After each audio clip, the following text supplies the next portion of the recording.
نبی کی یہ تعریف کہاں ہے کہ اس کے اندر ہر فضیلت ہوتی ہے؟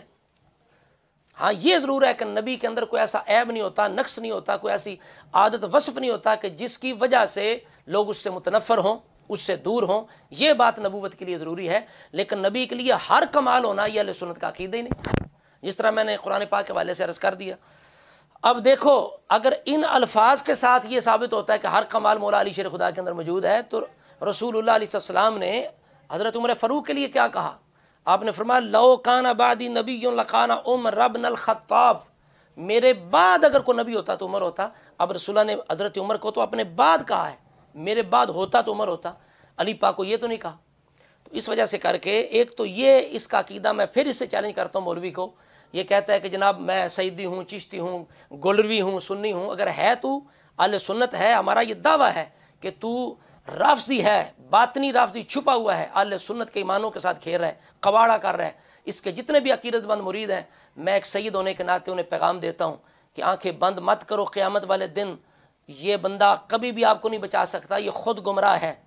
آپ بزرگ جو گزر چکے ہیں، جو تسلسل کے ساتھ قرآن سنت پہ چلنے والے، ان کے طریقے پہ چلو. اگر آج کا پیر مولوی کوئی ان کے طریقے سے ہٹے، اسے جناب چھوڑ کے جو فوت شدگان ہیں ان کے عقیدے پہ چلو. اللہ تعالیٰ جل وعلا نے یہی فرمایا ہے کہ انعام والوں کے راستے پہ چلو. تو لہٰذا یہ بندہ بالکل گمراہ ہے اور گمراہ کر رہا ہے.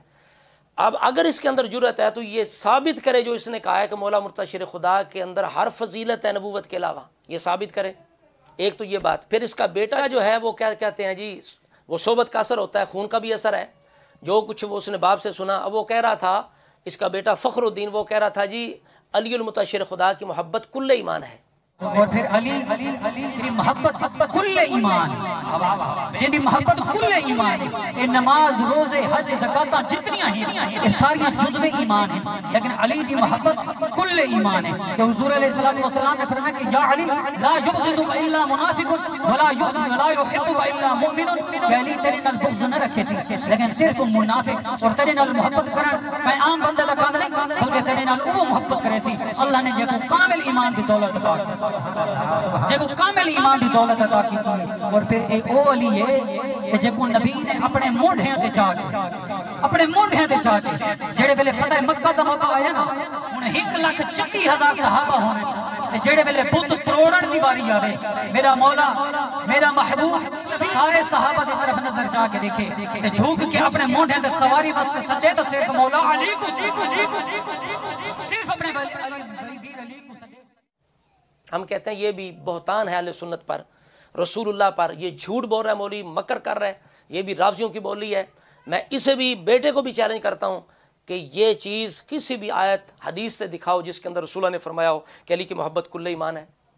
بدبخت جو یہ حدیث پیش کر رہا ہے کہ مومن علی کے ساتھ بغض نہیں رکھ سکتا، منافق محبت نہیں کر سکتا، کیا اس سے یہ ثابت ہوتا ہے کہ علی المرتضی شیر خدا کی محبت کل ایمان ہے؟ کہتا ہے نماز، روزہ، حج، زکات یہ اجزائی ایمان ہے، کل ایمان علی المرتضی شیر خدا کی محبت ہے. تو اللہ کی محبت کل ایمان نہیں، رسول اللہ کی محبت کل ایمان نہیں، باقی بیت کی محبت کل ایمان نہیں. یہ بتاؤ. میں الزامی طور پہ کہہ رہا ہوں اگر تم کل ایمان علی المرتضی شیر خدا کی محبت کہہ رہے ہو تو اللہ کی محبت کل ایمان نہیں. اور دلیل یہ حدیث دے رہا ہے. تو جب کہ رسول اللہ نے انصار صحابہ کے لیے بھی یہ انداز اپنایا، فرمایا آیت الایمان حب الانصار و آیت النفاق بغض الانصار. یہ بخاری مسلم شریف کے اندر حدیث ہے. فرمایا میرے سار صحابہ کی محبت ایمان کی نشانی ہے، انصار صحابہ کا بغض منافقت کی نشانی ہے. آپ بتاؤ اب کیا انصار کی محبت بھی کل ایمان ہے؟ کیسے جہل ہے یہ؟ تو یہ بالکل رافضیوں کی باپ بیٹا رافضیوں کی بولی بول رہے ہیں، اور جہل ہے پرلے درجے کے. رافضیوں ذاکروں کا جو ہے وہ استدلال وہ کرتے ہیں. پھر کہتا ہے کہ جھوٹ بولتا ہے، دیکھو کس طرح رسول اللہ پر. ایک تو اس حدیث کے حوالے سے اس نے جھوٹ بولا، یعنی یہ کہتا ہے جی اس حدیث ثابت ہوا کہ رسول اللہ نے فرمایا کہ علی کی محبت کل ایمان ہے، لعنت اللہ علی الکاذبین.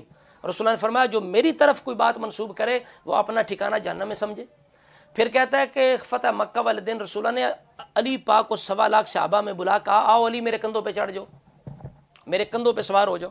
اور جہل یہ بھی نہیں ہے، حدیث مبارکہ کے اندر روایت کے اندر اس طرح ہے کہ رسول اللہ علیہ السلام پہلے خود مولا علی شیر خدا کے کندھوں پہ سوار ہوئے. جب علی المرتضی شیر خدا کی کمزوری محسوس کی تو پھر کہا علی تو مجھے نہیں اٹھا سکے گا، تو میں بیٹھتا ہوں تو میرے کندھوں پہ سوار ہو. بات تو اس طرح ہے. یہ کہتا ہے جناب رسول اللہ نے بولا علی آؤ میرے کندھوں پہ سوار ہو جاؤ. یہ کس روایت کے اندر ہے؟ اس طرح تو نہیں ہے. تو یہ انداز ہے ان کا. تو اس لیے ہم کہہ رہے ہیں جتنے اس علاقے کے لوگ ہیں بالکل ان کا پیچھا کریں, محاسبہ کریں, یہ سوال کریں. یہ باپ بیٹے سے ابھی ایک بات صرف ان کی پہنچی ہے. باپ کہتا ہے جی کہ علی المطلق شیر خدا کے اندر ہر فضیلت موجود ہے, دلیل مانگے لاؤ, ہاتھ برہانکم ان کنتم, مر سکتے ہو کوئی دلیل نہیں لا سکتے. یہ سنیوں والی بولی, سنیوں کا عقیدہ نظریہ نہیں ہے. اس کے بیٹے کا بھی پیچھا کریں کہ تو کہتا ہے کہ علی المطلق شیر خدا کی محبت کل ایمان ہے, اس کا ثبوت پیش کرو جس طرح میں نے وضاحت کر دی. اور پھر خادم حسین رضوی صاحب پر یہ بدبخت نے جو زبان اس خبیث النفس بندے نے چلائی ہے, اتنی گھٹیا زبان چلائی ہے, اور خود کو محبت اہل بیت کا یہ ٹھیکیدار بدبخت سمجھ رہا تھا, جاہل. اور کہتا ہے جی دیکھو, وہ کہتے ہیں جی تم روتے ہو امام حسین کے لیے, اور پھر کہتا ہے دیکھو جی ممتاز قادری کے میت کے پاس بیٹھ کے اون کر رہا تھا. تو ہی کر کے بزاکا نہ اڑا, میڈیا دوتے تے نیٹ دے اوتے بندے دا پوتر بن, حیا کر, اپنے پیو دا بن. نیٹ دوتے دیکھو, فیس بک تے دیکھو, تو مولوی نظر آسے گڈے لولے جڑے حسین دے غم وچ رومن والیاں دا ڈرامہ بڑے نے. ہوں آکھے اے کیا ہے؟ تے والا غازی ممتاز شہید قادری رحمت اللہ علیہ دے جنازے تے آپ ہوں لئی پے.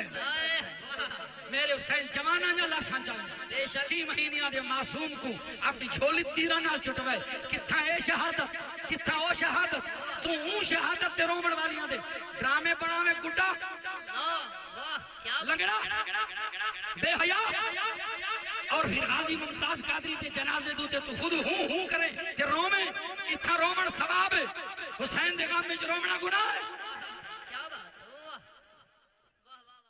اور جہل تجھے اتنا پتہ نہیں کہ 3 دن غم کا اظہار کرنے کی اجازت ہے شریعت کے اندر. 3 دن کے اندر اگر کوئی دکھ کے ساتھ اس طرح روتا ہے, بے اختیاری کے اندر اس کی آواز بلند ہو جاتی ہے, تو اس کی کوئی پکڑ نہیں ہے. ہاں جان بوجھ کر جو ہے وہ بے صبری کا اظہار کرنا اور اس طرح آواز کو بلند کرنا, اس کی اجازت 3 دنوں کے اندر بھی نہیں ہے. لیکن غم کا اظہار کرنے کی جائز طریقے سے اجازت ہے, واویلا کرنے کی اجازت نہیں ہے خواہ مخواہ. اگر بے اختیاری کے اندر جو اور بات ہے. تو خادم حسین رضوی صاحب بات کر رہے تھے ان لوگوں کی جو لوگ جان بوجھ کے جھوٹا رونا رلانا کرتے ہیں, اور قصداً وہ یعنی ارادہ کر کے جان بوجھ کے تکلف کے ساتھ روتے رلاتے ہیں. اس چیز کی شریعت کے اندر کوئی اجازت نہیں. نہ امام حسین اس لیے کربلا میں گئے تھے, نہ ان کی قربانیاں اس لیے ہیں. بالخصوص 10 محرم کو خارجیوں رافضیوں دونوں سے بچنا ہے. جو خارجی ہیں وہ خوشی کرتے ہیں, اور رافضی قصداً غم کا اظہار کرتے ہیں. نہ تم نے خوشی کرنی ہے اور نہ تم نے غم کو تازہ کرنے کی کوشش کرنی ہے. ان دونوں چیزوں سے بچنا ہے. اور یہی بات خادم رضوی صاحب کر رہے تھے. اور یہ کہتا ہے جی ممتاز قادری کے پاس بیٹھ کے رو رہا تھا, امام حسین کے لیے کہتا ہے نہ رو. تو میں اس مولوی سے پوچھتا ہوں, اپنے آپ کو مفتی کہتا ہے کہ اہل سنت کے نظریے کے اندر اعلی حضرت نے تو یہ کہا ہے کہ بھئی جس کے دل میں غم حسین نہیں اس کو نہ ہونے کا غم کرنا چاہیے. تو دل میں ہونا اور بات ہے, اور مظلومیت یاد کر کے بہ جانا یہ تو فضیلت ہے. لیکن بناوٹی طور پر تکلف کے ساتھ اعلی حضرت رحمۃ اللہ علیہ نے بھی منع کیا ہے, دیگر تمام علماء اسلام منع کرتے رہے. تو بات تو یہ ہے کہ میں اس مولوی اشفاق روڈوی سے پوچھتا ہوں, بتا کیا ایسے لوگ نہیں ہیں جو امام حسین رضی اللہ تعالیٰ عنہ کی جو کردار ہے, سیرت ہے, اس کو اپنانے کی بجائے وہ بناوٹی باتیں کر کے اور ایسے وہ واقعات, ایسی چیزیں بیان کرتے ہیں جو قرآن و سنت کے بھی خلاف ہوتی ہیں, اہل بیت کے مقام اور شان کے بھی خلاف ہوتی ہیں, بلکہ توہین ہوتی ہے اہل بیت کی. کیا ایسے واقعات بیان نہیں کیے جاتے؟ کیا ایسی روایات بیان نہیں کی جاتی؟ کیا ایسے لوگ نہیں ہیں جو رونے کا ڈرامہ کرتے ہیں؟ اس چیز کا جواب دو. اور تمہارے نزدیک جائز ہے سال بعد جان بوجھ کے غم کو تازہ کرنا؟ تو خادم رضوی صاحب تو یہ بات کر رہے تھے, اور وہ 3 دن کے اندر جو ہے وہ غم کا اظہار کرنے شریعت نے اجازت رکھی. تو ممتاز قادری صاحب کی میت کے پاس بیٹھ کے مولانا خادم رضوی صاحب نے جب آنسو بہائے اور بے اختیاری کے اندر آواز بلند ہوگی, تو اس پر شریعت کی گرفت نہیں ہے. سمجھ آ رہی؟ تو لہٰذا اس بندے نے خواہ مخواہ اس کے اندر علماء اہل سنت کا کتنا بغض ہے بدبخت کے, کیسی گندی ذہنیت ہے, کیسی گھٹیا زبان ہے جو اس نے مولانا خادم حسین رضوی رحمۃ اللہ تعالیٰ علیہ پہ چلائی ہے. تو یہ میرا ایک پیغام تھا بالخصوص جو لیے کہ لوگ ہیں ان کے لیے کہ اس بندے سے